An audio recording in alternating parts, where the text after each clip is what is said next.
Coffee Habit number 2. This is part 3, and it's the final part, so I'm going to try to keep it as short as possible about these all life matter movements. So you have Black Lives Matters, you have White Lives Matters, you have All Life Matters. Here's the thing. All lives matter. They do. There's a way to protest safely without making... Okay. I can still hear it, I'm sorry. There's a way to protest safely and honorably without destroying shit. And I wanted to touch on that before I go into the main point of this video.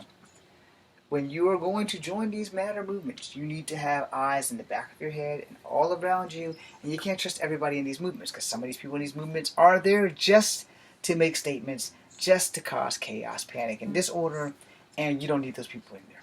I want to end it right there. You don't need people like that in those movements. You need to weed them out so that your matter and your movement can actually matter versus, we'll go on the news next week because one of our fucking idiots in a mask decided he wanted to pop a cop in the head with a rock.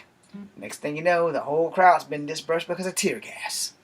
Those are the guys you want out. Anybody who's trying to make a statement and using the cops to make a statement, you're kind of fucking up the movement. So y'all need to get the fuck out so that people can actually protest safely, wisely, and so that wherever you are, it won't be like my city was in 2017 when some jackass plowed through a bunch of people killing a young lady named Heather Heyer. So we don't need that shit no more. Alright? Now let's get down to police reform. So I watched a lot of videos about police reform and demilitarizing the police. Okay, so first, let me put the kibosh on demilitarizing the police.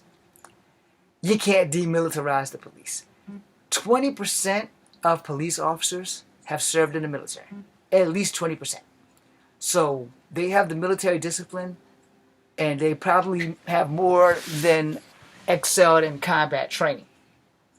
Sadly, some of that combat training does probably involve putting your knee on someone's back with your neck, or somewhere to completely incapacitate them.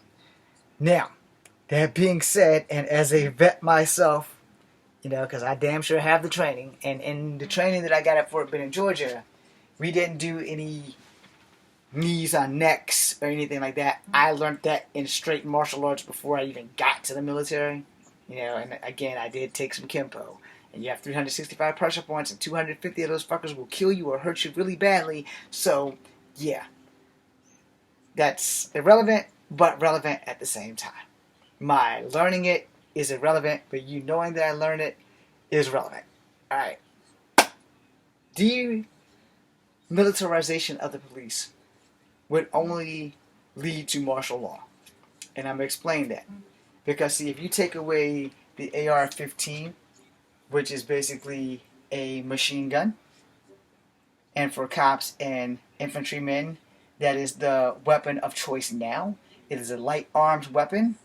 You take away the ability for the machines or the cops and SWAT. If you get rid of all of those specialized forces in the military, the only thing you do is open up the floodgates for the bad guys to collect bigger and better guns. And see, while we're on that, you're not thinking clearly when you talk about demilitarization of the police.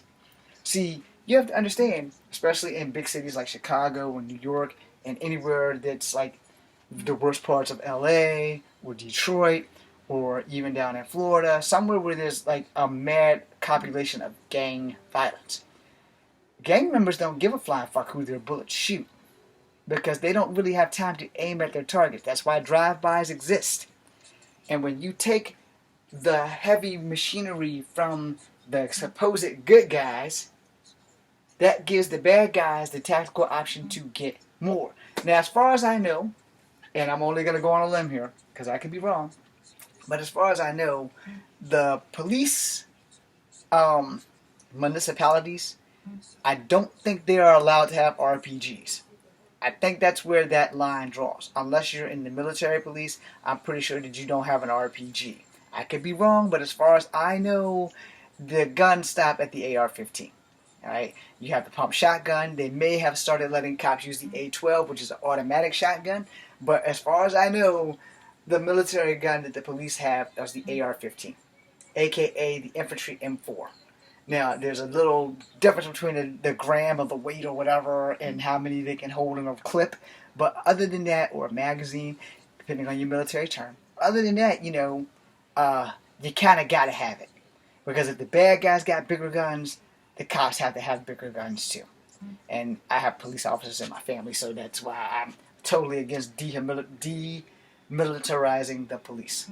I'm probably pissing everybody off with that, but like I said, I had cops in my family. So they need to have protection too. And being a cop is probably the worst job that you can have in the United States of America right now. However, it is a job that is greatly needed. It is greatly, greatly needed. Now, it is also in great need of reform. Alright? It is in great need of reform. So we're not going to go back to demilitarizing the police. Now we're going to go into reforming the police. Alright? Because demilitarization of the police is bad. Which means if anything goes wrong and they can't protect you, they call in my guys. They call in the National Guard. And when that happens, or martial law happens, we have some problems. Because martial law, if you guys Google it, it does vary from state to state, but once it is declared, we are basically prisoners in our own home, for the most part. If you don't have a job where you can work from home, it's a curfew probably will be issued. But if you have a job where you can work from home and any state goes into martial law or any city goes into martial law, you ain't going nowhere. You may be able to go out for a supply run, but you probably got to clarify that shit before you can go. It's only going to get worse from there. So that's why demilitarization of the police is a really bad fucking idea. Alright? Because 9 times out of 10, when the cops can't handle it, they call in SWAT. SWAT are police officers, but they're also all go through rigorous military training as well, and most of those guys are fucking vets. So again, demilitarization of the police, bad idea. Reform of the police, best idea.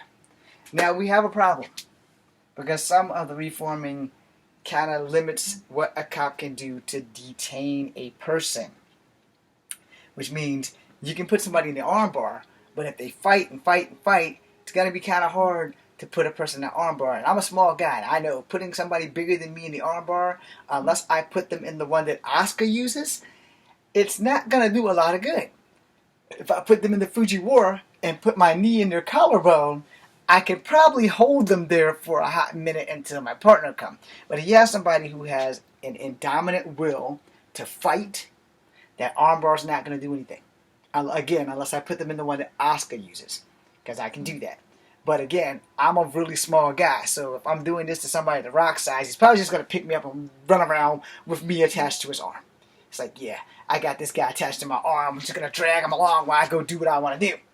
It can happen, trust me. I'm only 5'3.5", and 5'3" ain't as short as it seems.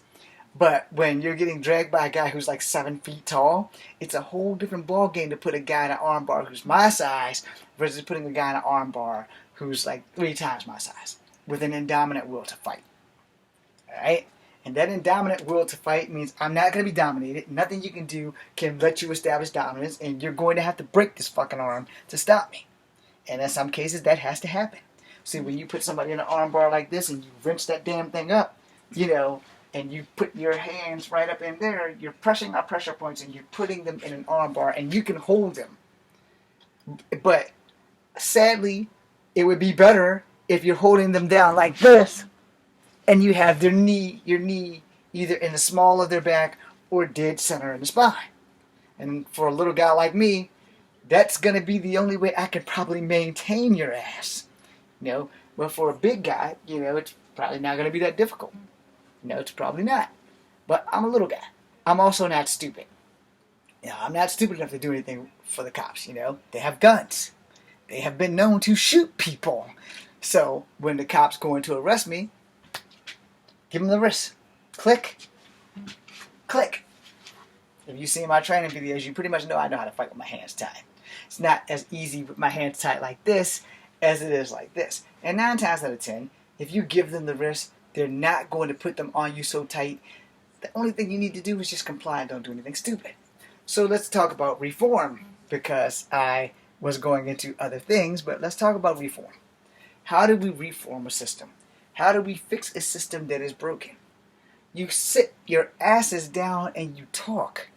You train your officers on how to calm a person down first, because the hardest part of a situation that a cop has to walk into is when he's walking into somebody who's already irate, burning up, and ready to fight, and that indominant will to surrender.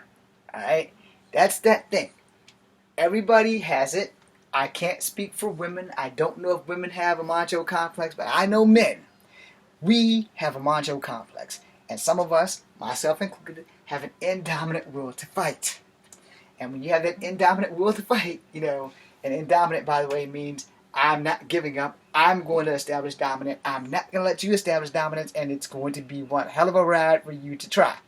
So therefore, indominant will to fight. So, because no one wants to be dominated. No one, especially men, we don't want to be dominated, even if it's in the script. No, I don't want to be dominated. I don't want to be the loser. Yeah, it's in the script, man. Come on, get over it.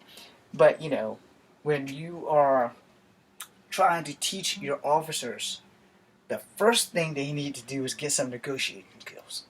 This is just my personal opinion. You have to learn how to talk to people. You can't come out there all racially jacked. Hey, boy. What's up, boy? You gonna do what I say, boy? Calling someone a boy, whether they're white or black, is just a big fat fucking no-no. Because now their ego has been hurt. So now their indominant will to fight has gone from here, because it's shaking. They're already ready to fight whoever's causing them problems. They're already ready to fight. They're shaking. They're mad as hell. And now you done came up in here, and instead of calling this guy Mr. and talking to him with some kind of dignity and respect, you're on him, hey boy. Shoo! His anger level just shot all the way up here because he knows he's a grown-ass man with an indominant will to fight. He doesn't care that you're wearing a badge. But he wants to get to that guy who's not wearing a badge that caused all this shit in the first place. But if you talk to that guy who caused all this shit in the first place, he's going to say that the guy that you're talking to with the indominant will to fight caused all this shit in the first place. I have been there. Or do I need to remind you about the time I got punched in the face twice for driving a car that wasn't mine because it was stolen by my cousin, and no one even fucking told me until the cops got there, and I got punched in the face twice, my glasses got cut, my eye got bleeding, and then the cop had his arm under my throat. That's the long and short of that. And I had my hand in the damn cop's gun back, and I was like, yo, I got you, you ain't got me. Once everything was explained, gave him the wrist, and I was handcuffed in the front. Why did he handcuff me in the front? I complied. I didn't act like a dumbass. My indominant will to fight, after I was explained that the car was stolen,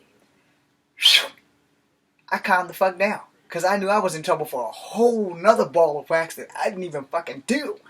But, the thing is, if cops are first taught how to approach a person in a high anxiety situation, a high temper situation, if they know how to approach people calmly but sternly without insulting them, that's step number one right there. Learn how to approach someone in a high anxiety situation. Don't go in with your guns and your hands on your gun and stuff like that. Just go in nice and calm, approach them in a peaceful manner. Say, hey, look, man, look, I don't want to do my job this way, but I have a job to do.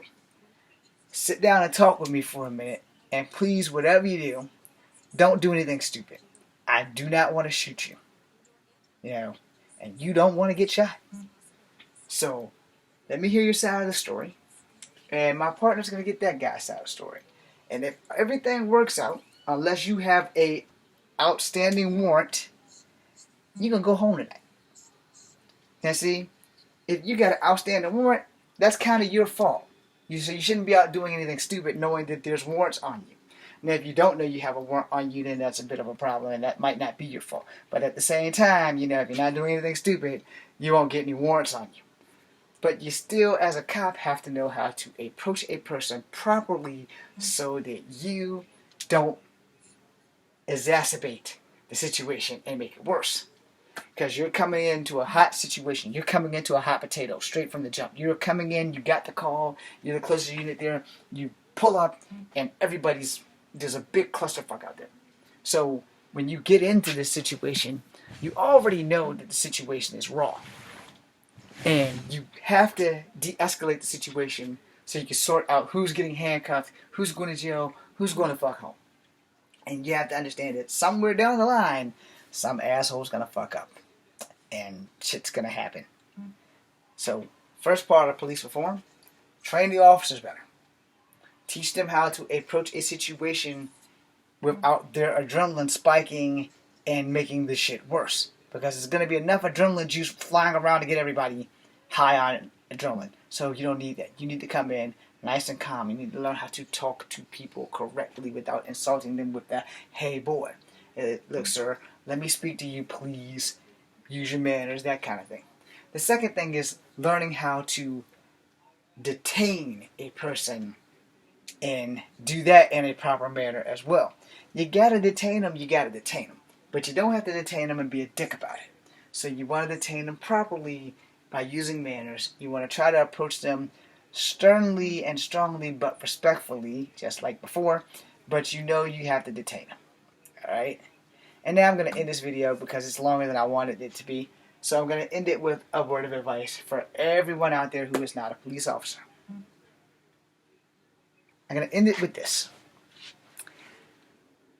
Unless you have an outstanding warrant, you should probably comply with the police officer. And if you are a male, I don't give a damn if you're black, white, or Asian, Mexican, or whatever, you need to comply. Because it's more likely for a cop to shoot a man than it is for a cop to shoot a woman. And sometimes it's vice versa. It just depends on the situation. You need to comply. I'm pretty sure you're not liking this part of this video. But see, compliance means you get to go home tonight. If you have a family, compliance means you didn't catch a bullet. Compliance means, yeah, you gotta spend a little bit of money because your dumbass did something or you were in the right place at the right time and you got arrested or detained or both. You have to understand, it's not gonna kill you to do the right thing. You must comply. I'm not trying to do this as a political thing or any of that shit, but sometimes to get home, you may have to go to jail.